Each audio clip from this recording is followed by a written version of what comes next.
Hello, Tyler. You want to know how long can hippos stay underwater? Well, apparently they can hold their breath for about 6 minutes. I've never stood and timed before. I've always lost focus and then forgotten I was timing. But someone has spent 6 minutes watching them.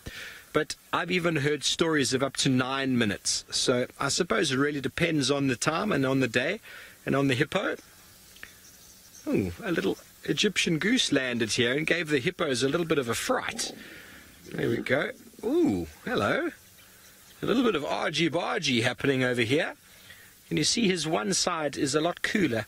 Well, you can't see it now, but his one side was a lot cooler than the other side. He was probably lying in the mud, opposite side to where the sun was setting. If we go back to the thermal quickly, you will see what I mean. He's been lying flat on his side. That hippo is standing on the sort of the middle of the screen. You see how purple the body is, and the head and the back is very pink or orange, and that's because the sun was on the other side. But something's going on with these hippos. I don't quite know what it is. They don't feel very comfortable outside the water, and even when some birds came and landed, it gave them all a little bit of a fright. They are such funny looking animals, aren't they? In the middle of the screen you can see there's a couple of birds. There's an Egyptian goose, the one with his head in the water. He's busy trying to get any sort of organic plant material in the water to feed on. And then those black and white birds are looking for any insects that might be sort of floating around the edge of the water. There you can see there's at least 2 of them. So lots and lots of activity around the hippos, because they bring lots of food down to the water in the form of their poo. Mr. Jowski, you want to know what might eat hippos? Well, lions are known to kill hippos and eat them. And if hippos die in the water because of natural death or through fighting, then crocodiles, by all means, will have a very good go. The youngsters, like that one you can see in the middle, they are very prone to being killed by lion. Big ones, generally not so much, but then hippos do kill each other quite a lot. Big male hippos will fight for territory, and that's probably the biggest reason or cause of their death. But if they are unaware and not paying attention, youngsters out in the wilderness at night can get caught by lions, and even hyena. I think there was a bit of a sighting up in the Mara recently with some of our friends, with hyenas trying to corner a hippo. I'm not sure how that ended, but they are very powerful animals. Very short, stubby legs, and the objective for the lions would be to get them on their back, and that's a very hard thing to do. I once watched 20 lions trying to kill a hippo, and they were all jumping on its back, and eventually the hippo turned around and caught one of them on the head with its mouth and picked it up like a rag doll and threw it about 20 to 30 yards away. Luckily that lion survived, but the rest of the lions decided, well, this isn't fun, and they left it alone. So a big adult female, adult male hippo aren't really too much of a problem, but the youngsters are the ones that lions might try and pick off. Other than that, though, nothing else really tries to mess with them.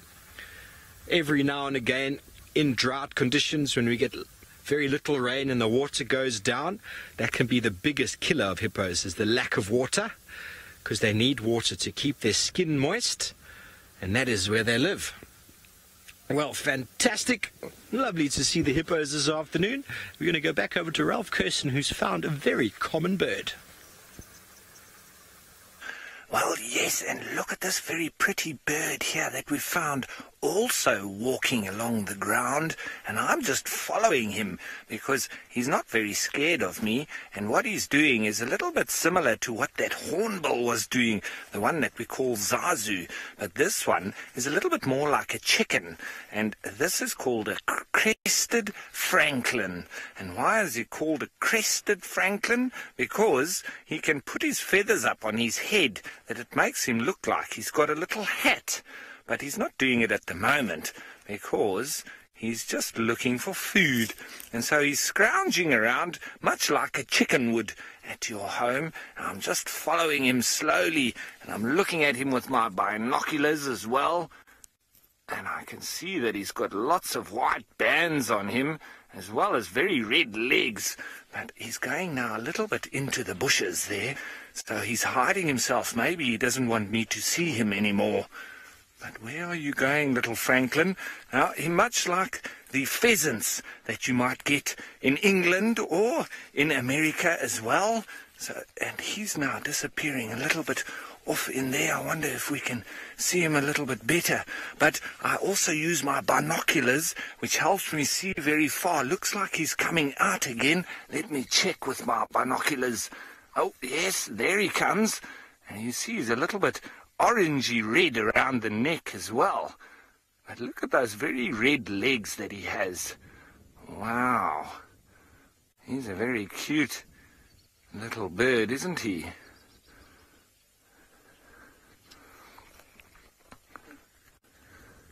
Now, Mrs. Miller, it's 21 degrees Celsius or 70 degrees Fahrenheit. It's a nice cool winter's day. There's a little bit of clouds around, so the sun isn't getting us. And it has been a little bit rainy the last few days because we've had a bit of a cold front that has moved through. So that means that it gets even more cold than it would normally. It's much as if you get like a snowstorm, but for us in Africa, we don't really get much snow, but it doesn't change the behavior of the animals too much, except that when it's cold, the animals can move around a little bit more, because when it's very hot, it does make them very tired, because they have to expend a lot of energy to keep cool. Now, he's still just walking around like a chicken. He's kicking his feet out a bit, and there he is. He's just walking now back out into the open. And you know what I want you all kiddies to do? The next time you're watching Safari Live, I want to see you all with your binoculars. And you know how you make a pair of binoculars? You take 2 old toilet rolls, the cardboard inside, and you glue those together, and you make little holes on the outside, and you put a piece of string so that you can put it over your head, and then when you watch Safari Live, you can look with your binoculars just like me.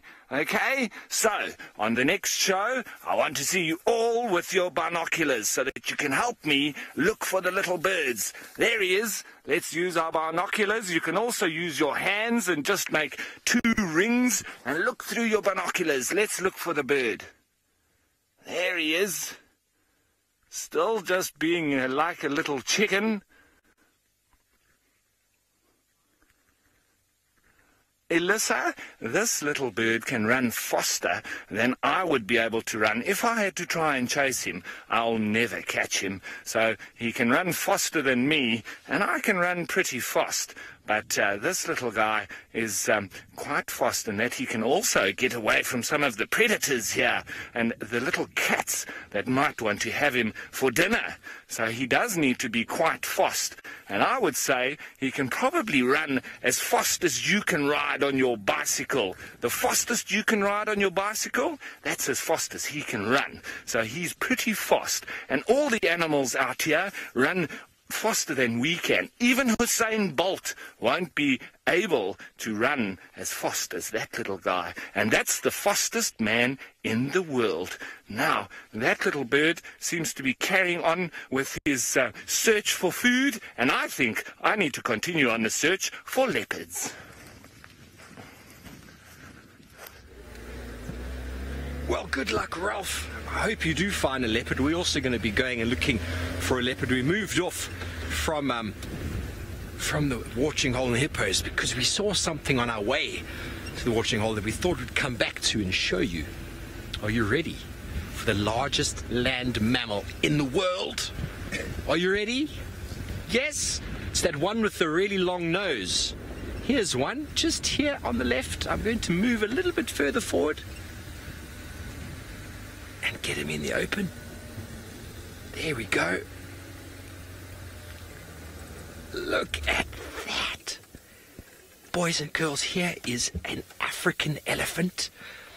It's a young male who's on his own. There's more.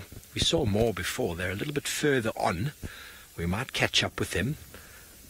He's only a youngster. He's probably about 18, maybe 20 years of age. So he's still very small as far as elephants go. You see him busy chewing, but his eyes are almost closed, which is a good indication that he's quite relaxed.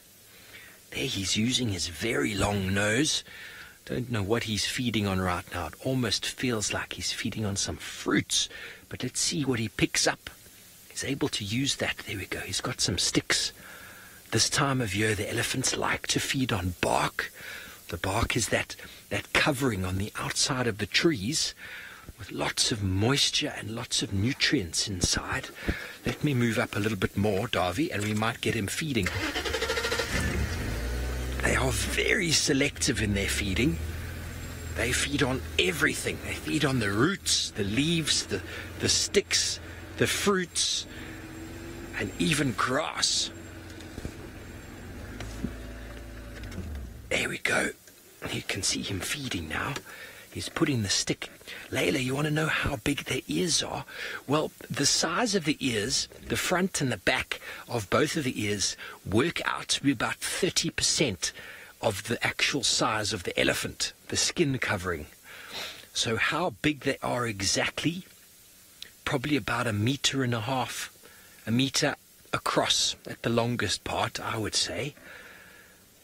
But they work as a very, very cool technique for cooling themselves down. And once again, Lou, if we can go to the thermal, we'll have a look at how this very big animal uses his ears to cool down. Look how warm his body is. He's got a huge warm body, and look at the ears, because the skin is quite thin on the ears, and there's lots of blood networks coming into the ear, and when he flaps it, the more flapping he does, the more heat he loses, and so the more he cools down. Right now, it's not a very hot day, so he's got his ears close to the body, because inside and underneath, the skin is very, very thin there. Probably as thin as the skin behind our ears. Very soft. Can you feel the back of your ears now? Very soft. And inside there, they've got lots of blood that's moving through. And that is what's actually cooling them down. So if he flaps them, it gives off lots and lots of warmth. But you can see how blue the ears are now, can't you? The tips of them. There we go. Look underneath. You can kind of see how warm it is in there.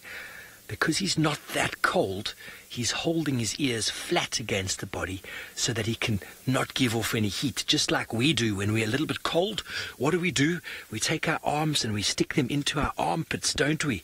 Or sometimes we stick our hands and we put them down between our legs to keep ourselves warm, because those are the parts of our body that we're giving off a lot of heat. Very warm in the armpit.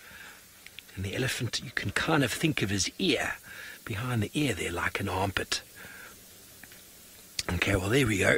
From a very orange elephant back to the giant grey animal that he is. He's slowly moving away, probably going to follow the rest of the herd. There were more elephants in the distance we saw earlier. He's going to try to follow them because he feels very lonely. Jack, you want to know how long their trunks are? Well, you know, from the ground up, an elephant can stand from shoulder height, probably about 4 meters, so about 12 feet or so. So I would say his trunk is just over, about half of that, maybe 6 feet, just less than 6 feet long. And they use it for everything. They use it for feeding. You see he's busy grabbing that branch there. He's sticking it into his mouth. There we go. He's ripping off the leaves. He's kicking it with his foot.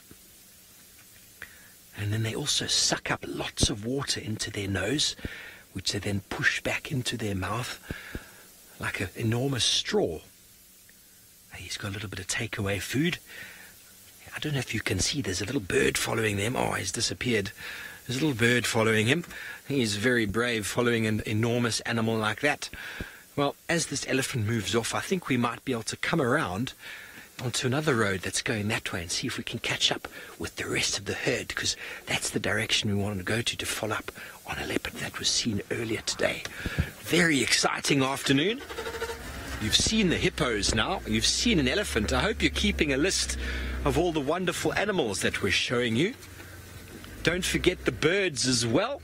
And Ralph has gone and found another animal for your list, and this one is one of the favorites from the Lion King. Well, yes, look what we've found. These are wildebeest. Now, they also are on the Lion King. Remember when they all stampede down the canyon, and that's when the little cub gets caught in the way. Well, these guys aren't stampeding. They're all watching us, and there are actually a couple of them also rolling around in the sand. They do like rolling around in the sand. I don't know if you can see them from there, but they're very much like zebra, who also like rolling around. And I'll just show Ferg exactly where. There, Ferg. There we go. But they are very strange-looking animals, aren't they? They've all got horns, and they use that to protect themselves against the lions, because that is the only way that they can look after themselves. And the lions have claws and big teeth, but what the wildebeest have is a pair of horns. So they use that to try and defend themselves. But these guys are just very relaxed now. They're not doing too much. Looks like they are quite enjoying themselves, eh? And they're quite hairy, and they've got quite a big mane. That's what you call that long hair around their neck. That's called a mane. And that's like what a horse would have as well on the top of its head.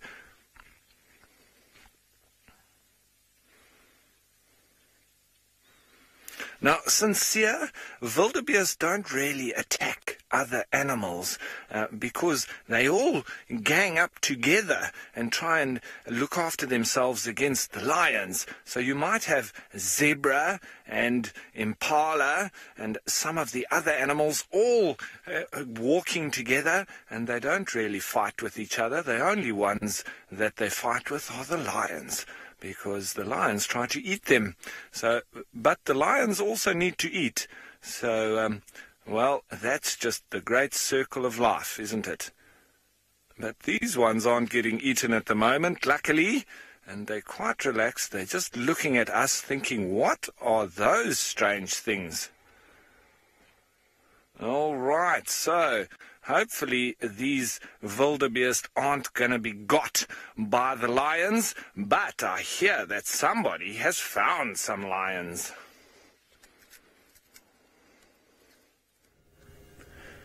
I've got quite a very beautiful sighting here of the Talamati Pride.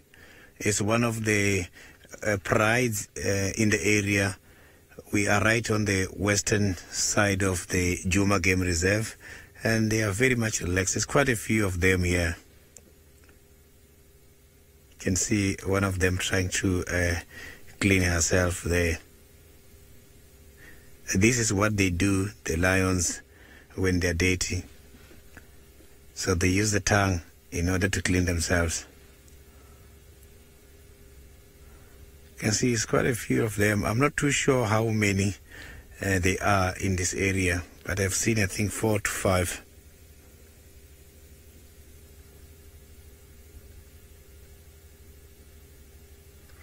So the lions,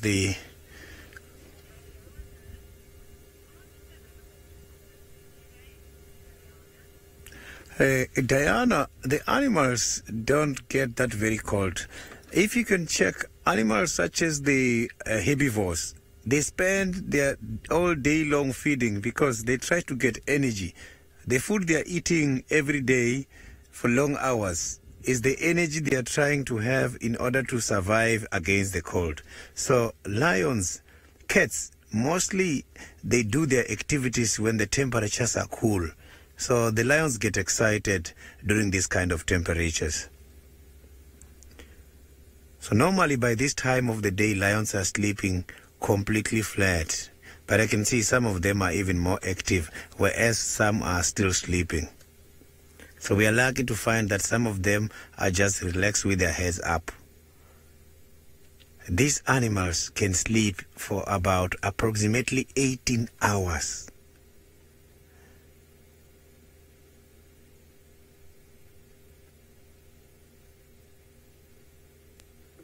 So they do most of their activities early in the mornings and late afternoons. So you can see the tip of the ears are black there. So those black tips, they help when they are walking around with their babies. That is when they use those ears, tip of the ears, as a follow me sign in order to show their little ones we are going to this direction. So they call their little ones, and little ones, they follow the tip of the ears.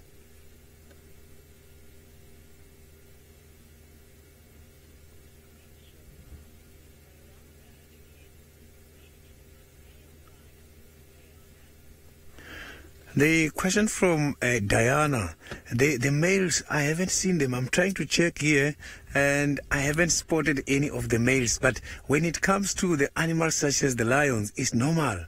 The females, they walk in prides. A pride is just a group of lions consisted of the females together with their little ones. Males, they tend to form their own group. It is called a coalition. So we don't have it here. Coalition is just a group of males.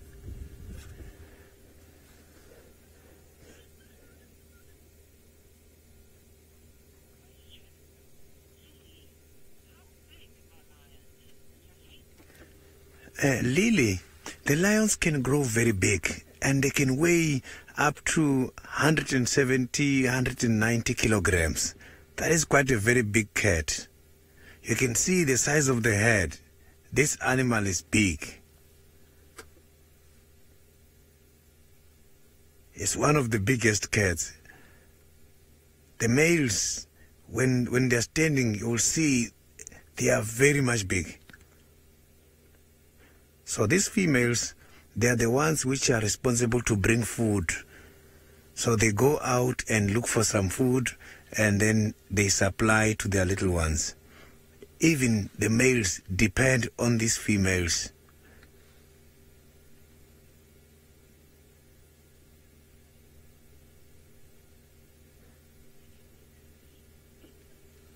So now, while still enjoying the lion sighting, we can now go to Steve and see what the elephants are doing on the other side. Yes, well done, Sydney. You've managed to find another of the big animals. We have come around and found the rest of the herd. And here is a few females with a youngster in the front. And that female there, you see her flapping her ears now. She was actually asleep. They fall asleep on their feet, elephants. If they're not eating and they're not drinking or walking, they have a little nap. And they don't often lie down when they sleep. They often stand up like a horse and just kind of nod off for a few minutes. And her youngster, probably her son in front of her there, is looking for a little bit of attention. We all do that, don't we? Mom and Dad want to have a little nap, and now it's time we want to play. He's going to come play with us now. He's got himself a stick. Look at that. I've got myself a stick. Mom's awake now. He's going to come and show us how big and strong he is. There we go. It's probably about a 5-year-old, that one. 5 or 6 years of age, judging by the size. And there you can see Mum is busy digging. She's woken up and she feels like she needs a snack of roots. And she's using her foot to dig into the bushes there. And look how that youngster is learning. The youngster is watching and seeing exactly what Mum is doing and learning, okay, if I do this with my foot, I'm going to be able to get something from inside of there, and then I can use my trunk or even my tusks. Reese, you want to know why they have tusks? Well, the tusks are used for digging into the tree and then ripping off the bark. Sometimes they can even take a branch and sort of hold it over the tusk and then break it with the tusk. So the tusk is very useful in allowing them to eat. And the males, the big males, they actually use their tusks for fighting. So not only do they use it for stripping the bark off of trees and breaking branches, they also use it to compete with other big males for the breeding rights to the females. So this little youngster, not that little, is learning from Mum. They are very smart. Oh, did you hear that? Mama's saying, no, not now. I don't want to give you attention now. I'm hungry. Alex, not all elephants have tusks. Some of them are born without tusks. That's kind of like a genetic thing. Some of them are just have and some don't, but most elephants do have tusks. But it's one of those things that happen every now and again where they just don't develop them. There she is. Where are you going, Mama? She's woken up and she's realized how hungry she is. She's going to show you what a bulldozer she is. Look at that. She's pushing the whole bush over. She wants to get at the roots. These trees, they take lots of their best bits, all of their good stuff, into the ground, underneath the soil, to hide away from all sorts of animals. And she knows it. You can't hide away from an elephant. They are very big, very strong, and if they want to eat something, they're going to get at it. Very, very cool. There we go. Look at her. Look how she's smashing it down with her head. Jordan, you want to know how they can protect themselves? Well, have a look at her. She's taking that small tree and she's just squashing it with her face. Elephants are very big. They can get up to 13,000 pounds. The big males. The females not as big as that. But, you know, even that lion you saw there, they will never get more than 400, maybe 500 pounds. Never, ever. So elephants are far bigger than they are. So what they'll do is they can chase things, they can squash things, they can hit them with their trunk, they can kick them, they can stab them with their tusks. There's lots of things that elephants can do to defend themselves, but one of the biggest things that they do is they just make themselves look very, very big. They spread out their ears like this, and they stand up very tall, and everyone gets very scared and runs away. They try to do it to us sometimes, but it's very important not to run away, because if you run away, it becomes a game to the elephant, and then they want to chase you. You don't want to be chased by an elephant, because they can run at about 24 miles an hour, and they don't have to run around the bushes and the trees. They just run over them. But if you ever come out on safari, your safari guide will tell you exactly what to do and what not to do with elephants. They are the biggest of the animals, so it's very important that you understand how to behave around them. Like right now, we're giving them lots of space. We don't want to go in there and disturb their dinner or their breakfast. You did have a little nap, their afternoon tea. Let them have space.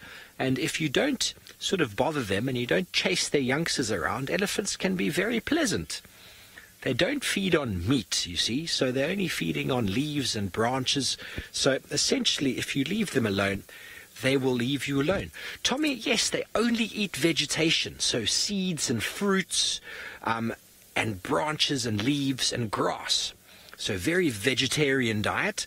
Every now and again they might eat a little bit of soil just to get some nutrients in that they are missing. And every now and again it's actually quite funny to see. But if you look in the road over here, Darby, we look at one of those dung piles, and you see one of those balls in the road? That is an elephant dropping. And every now and again the youngsters will eat that because it gives them all sorts of things inside their tummy, which helps them then to digest the food that they eat. So that is one of the things they eat, but that's still vegetation as well. But there's lots of little good things in there that help them with their feeding and their eating.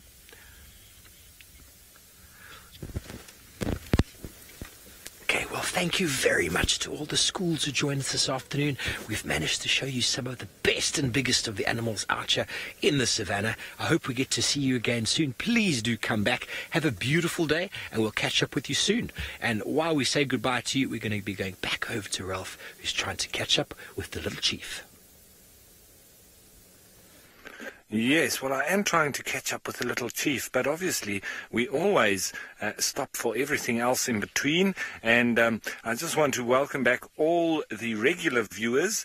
And I also want to remind you to please send your questions and your comments to the hashtag Safari Live on Twitter and on the YouTube live chat as we're watching these magpie shrikes having a little tiff with a yellow-billed hornbill. I'm not sure what it is that they are having a bit of argy-bargy about, but nonetheless, it's always easy with the sort of blackbirds, because there's not a large array of different blackbirds in the bush here in South Africa. If we can think of them, it would be the magpie shrike, southern black tit, the fork-tailed drongo is also pure black, the square-tailed drongo as well.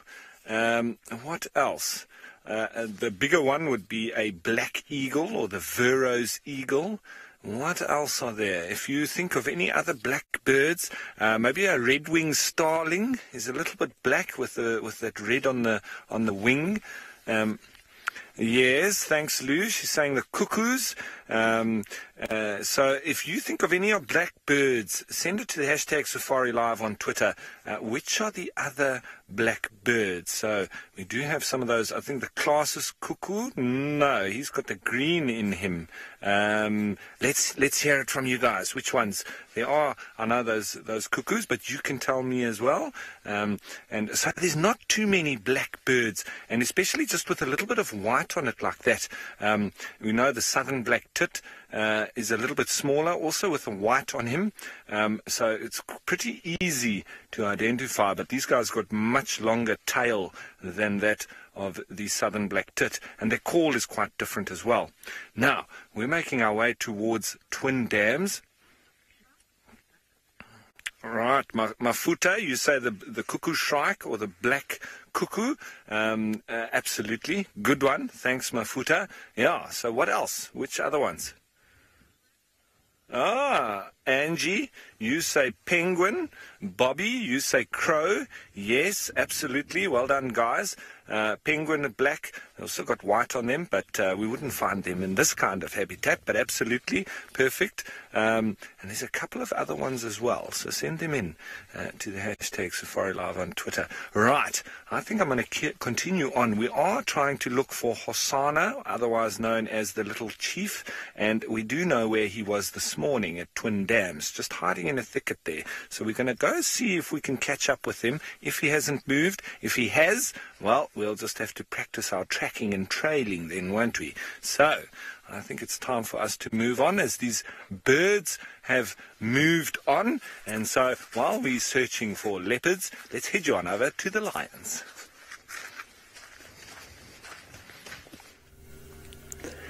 A very, very good afternoon. I am Sydney. I am traveling with Senzo this afternoon.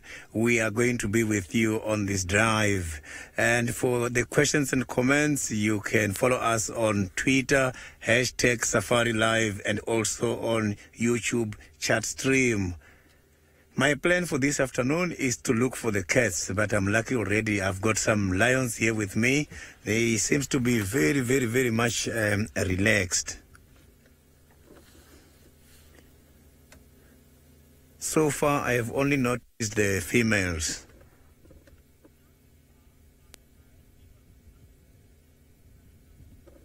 Raphael, the distance between these lions and the buffalo head is quite very big. I can estimate about 2.5 kilometers. So it's quite a distance. But the possibilities of these lions to go to that direction are very, very high. I'm just waiting to see if maybe they're going to wake up now and show me what they're thinking. But at this stage, it's very, very much difficult to check their mood.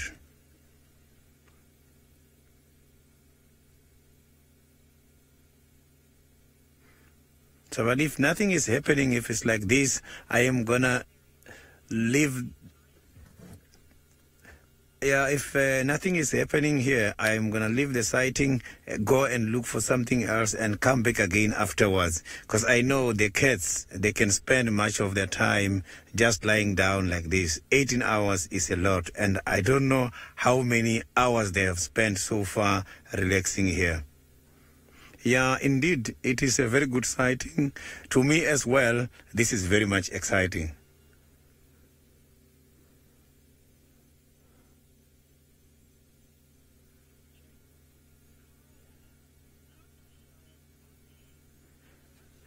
Carla, I was trying to read these lions here. It's quite very difficult to check the exact number because I'm seeing about 4 at this stage, but the other ones are not clearly visible. I'm just seeing some signs, some ears hidden by the grasses. So I'm not too sure of the exact number. Maybe before we leave, we might be able to see if they change and try to reallocate from where they are and move. Because I can see now some of them are starting yawning and they're showing some signs. They are becoming active a little bit now.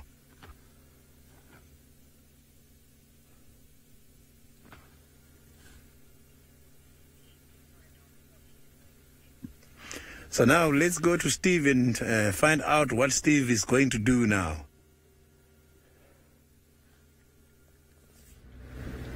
Well, hello everybody. Yes, well, we have left the elephants and we are now on Cheetah Cut Line. There was apparently some shouts of some zebra coming from this area. I didn't hear them myself. We've got some tracks all over the road. We saw some zebra earlier down that way. But our plan is the leopardess Tundi was found this morning on Torchwood. So we're going to head over there. Hopefully we can find her. Apparently she had some meat. So as we know, when Tanya's got some food, often we can find her again. It's when she disappears or doesn't have meat that she disappears. So we're going to see if we can get there.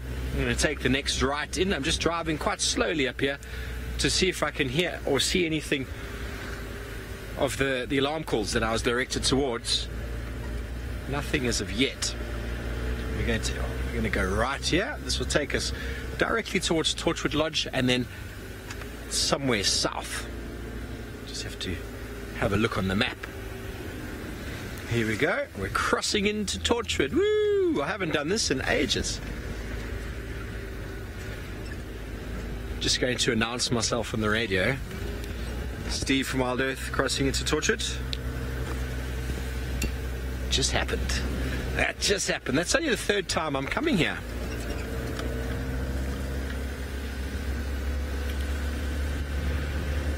I'll have a look on the pin. I'm not 100% sure the road. I'll have another look now. I've got to correlate it with the pin and the map. But yeah, it's somewhere around Pump House Road. I'll have a look. So Texan is obviously keen from Voyatella Lodge. He's going to be on his way soon.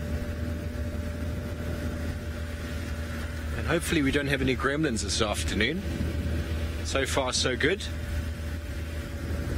I don't know what's going on with the weather. There's this huge cloud cover that's pulled in this afternoon. Huge cloud cover. Dave's going to show you. But the nice thing about it is it's keeping it nice and sort of relatively warm.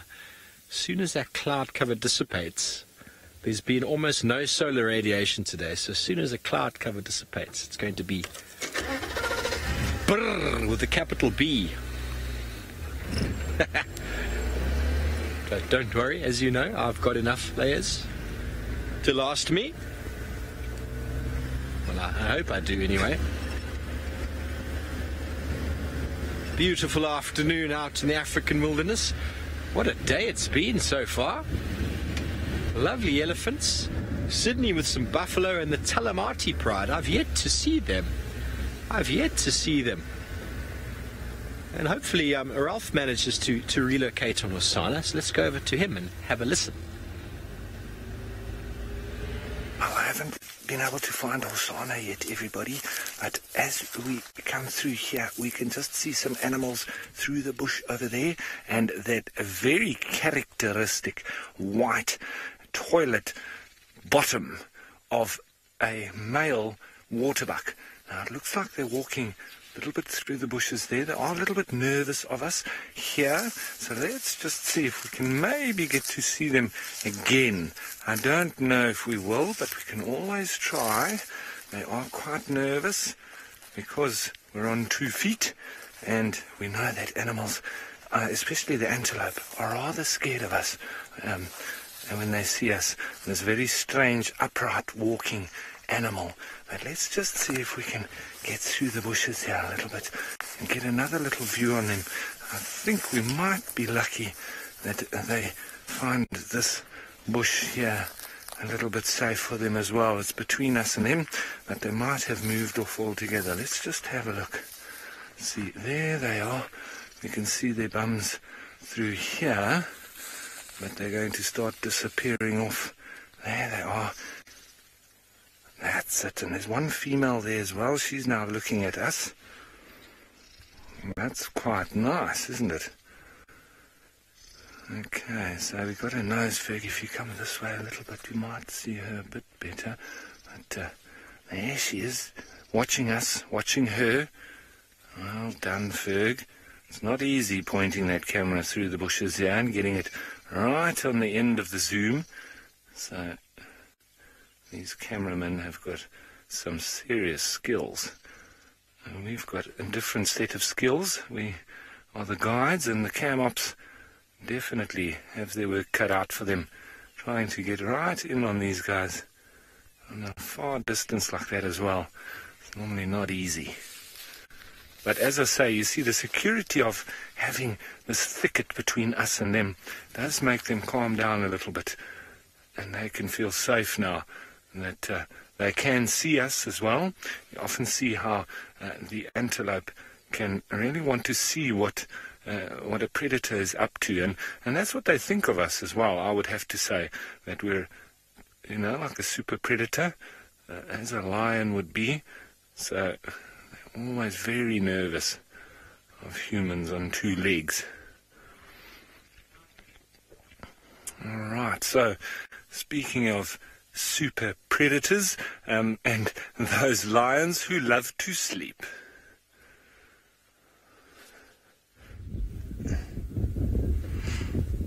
Yeah, now I can see they're now starting to yawn a bit. 3 of them I saw they're yawning. I don't know if that is a sign. You can see one is up now there. I don't know if this is a sign that they are going to move from here to somewhere else. One is already up now. I can see standing there. I'm not too sure what is attracting that lion.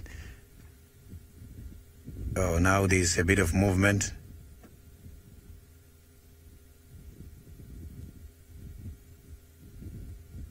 Yeah, just about 2 of them are moving around there.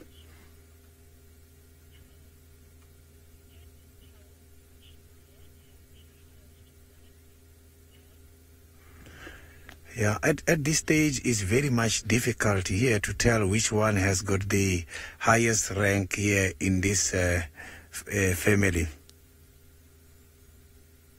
Yeah, but when going around with the same pride every time, it's easy to see which one has got much powers.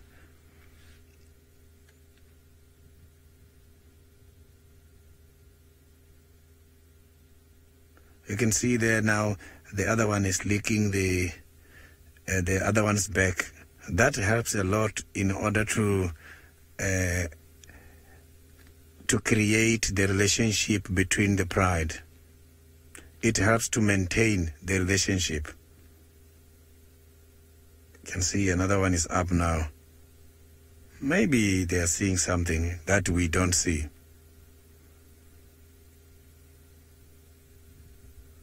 Maybe they are seeing something that we don't see.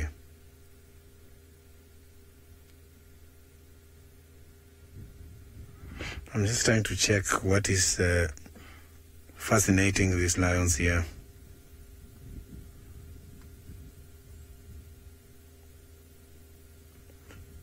So I'm gonna have to be very much observant and try to see, and I will lower my voice a little bit. Maybe they are seeing something which is nearer that I cannot see.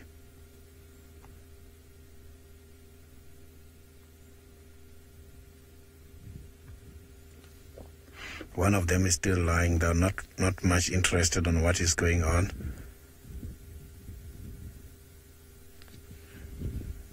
Now I've got a better sighting. They are now coming out.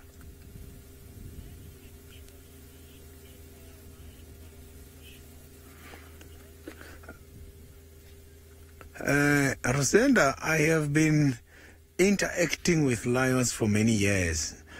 I used to work for the Marakele National Park which is in Limpopo, just not very far away from Johannesburg. And I was a lead guide there. I am the one who was walking in front holding a rifle with my backup at the back. So I have encountered lions on a number of occasions. Lions with babies. I've been charged. They charged me a lot before. So now I can see things are happening here. Actually, it's more than 5. I can see there is more from the bushes there also. Now I can see them raising their head. So we're going to have a good sighting here. I can see they're now all starting to come down towards the road. I'm not too sure if they're going to reach the road or decide not to come to the road, but activities has just started now.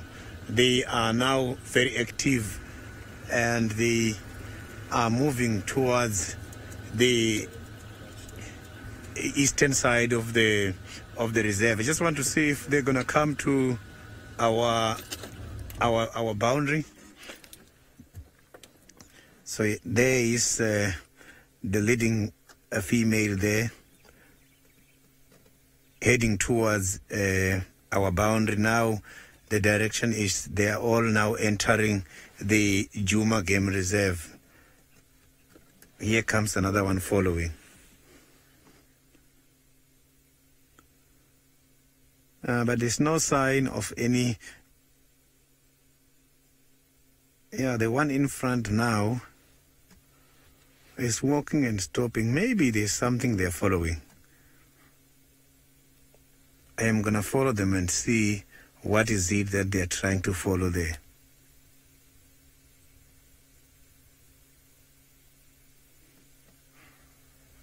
Look at that. Beautiful, eh? Look at the black tips of the ears. These animals, their roar is associated with the African experience. They look very small, but they can make a very big noise. There's one coming now still.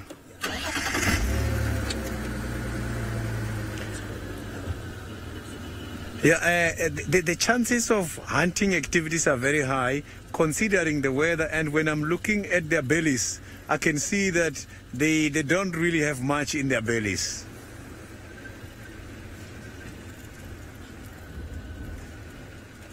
So now I just want to see if we can have a better sighting from here where we are. Yeah, but looking at the bellies, if you can check this one now, going to pass, you can see that she doesn't have much.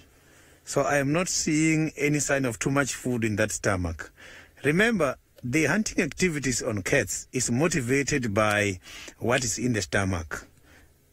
When they've got too much in the stomach, they cannot run very fast. So maybe they are looking at something. So when I'm looking at that one on the road, it seems like there is something that they're seeing that I am not seeing, because the other ones went much more this side.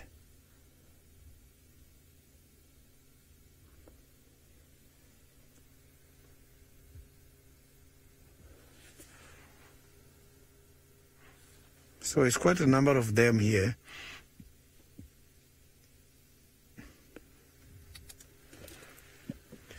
So now I'm just going to pull forward and see what is going to happen. Already I have seen there's even more still at the back. So they are following.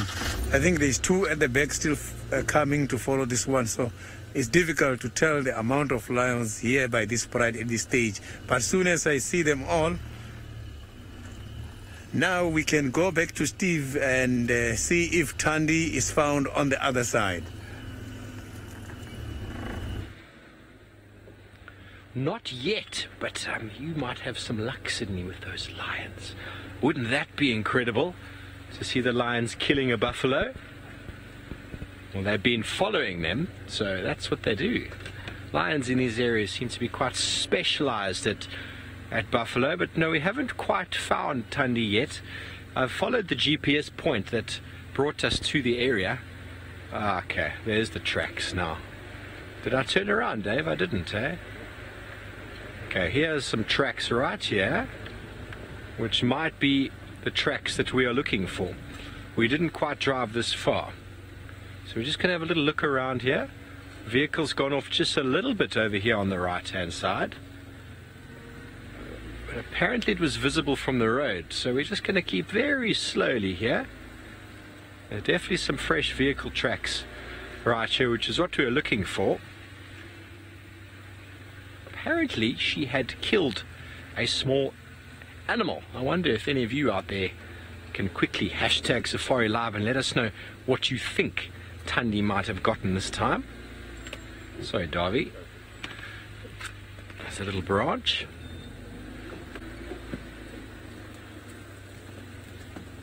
Maybe it's a trick question. Aha, maybe it's not a trick question. Stivovo is full of trick questions. Tracks. I'm sure we're going to find her very soon. Won't be far off, but it just goes to show how incredibly camouflaged these cats are. We were just moving up and down with the help of our wonderful thermal camera, just scanning around, having a look to see if we could see her.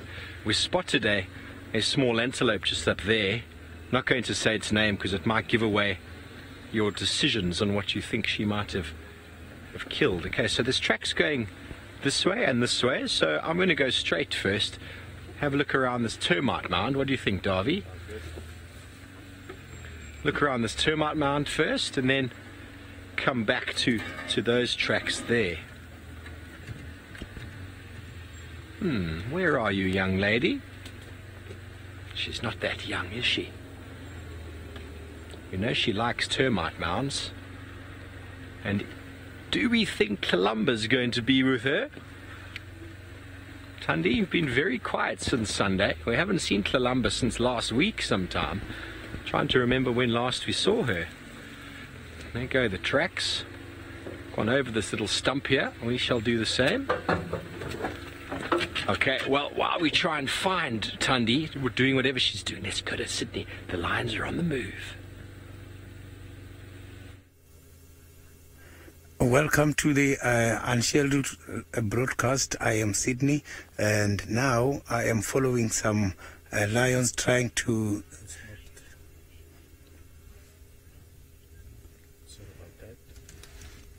So you can see now is stalking the buffalo.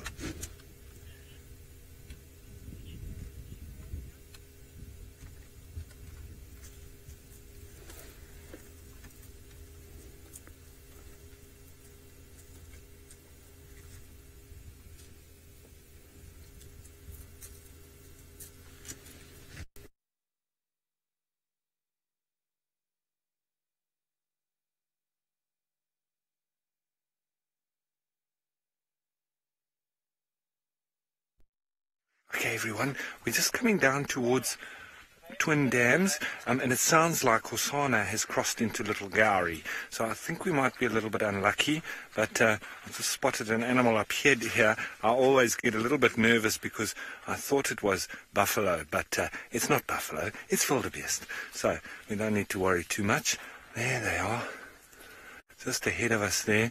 And shame, that's Mr. Hosanna just having walked across the boundary, Gowrie Main as it's called. So he's crossed to the south of our traverse. And sorry about that, I don't know what the gremlins were doing there. You know, they sometimes attack at the worst moment. But, well, nonetheless, we're out on foot, and we generally don't get attacked too much by the gremlins out here. So, well, we can look at these animals that also do look a bit like gremlins do the wildebeest, don't they? I would say they do. They've got a very, very strange looking face. And I think it's with the Zulus, and I'm not sure about the Shangaan as well. Their sort of cultural stories around them is that the wildebeest is a mix of all sorts of animals. So they are are not the normal animals in the sort of local traditions. Now, I'm going to go down towards Twin Dams and just make sure that Hosanna maybe doesn't come back there. But while I'm doing that, of course, you'll have to go back to the lions. Yeah, it is a very interesting sighting here where I am. I can see the lions are trying to stalk a group of buffaloes. Already they are arranging the positions as I'm talking now. It's just that they are getting very much camouflaged with the grass. Something is happening here. We might be lucky with an interesting action. Buffaloes, they are not aware about the presence of the lions here. So I can see that they are slowly trying to approach the buffaloes. So I am not going to move here where I am, and I'm not going to talk loudly as well, because I don't want to disturb these hunting activities.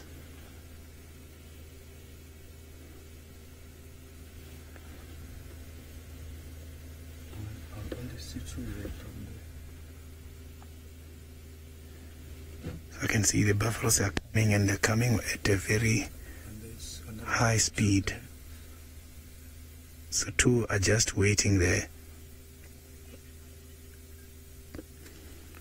Yeah, I'm also very much excited here.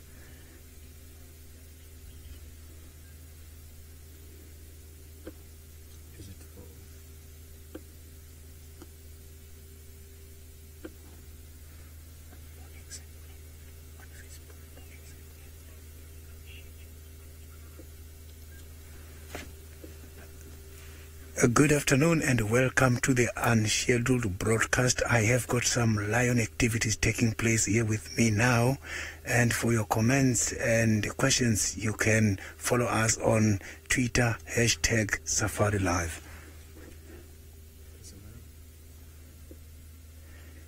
Something can happen at any time here as I'm talking. It's quite a number of buffalo versus a quite number of lions. The Talamati Pride. You can see the distance between the lions and these buffaloes is approximately less than 150 to 200 meters.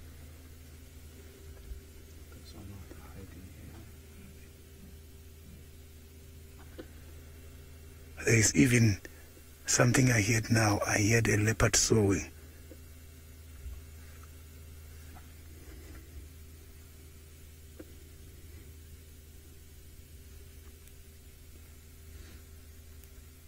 So the wind is right on the favor of the lions.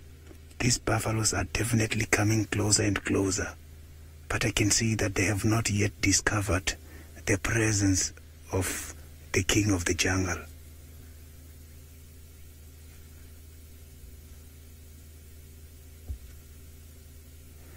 It seems like these lions knew about the presence of the buffaloes in this area. They might have been following these buffaloes since yesterday.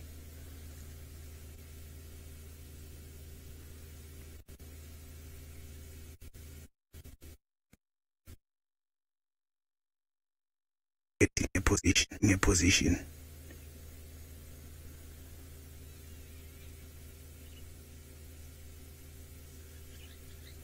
Apparently, one buffalo is gonna be enough for this pride.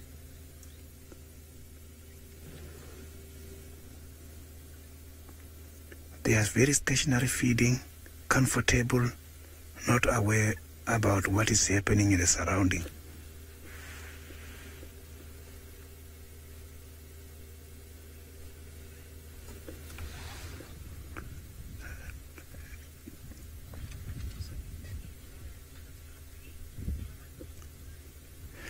Thomas, yes, the lions, they look hungry, but not very hungry.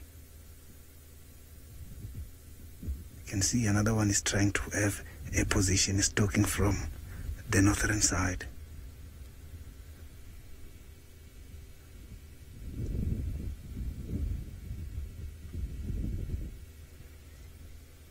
So these lions at this stage, they have closed all the corners. Some are on the south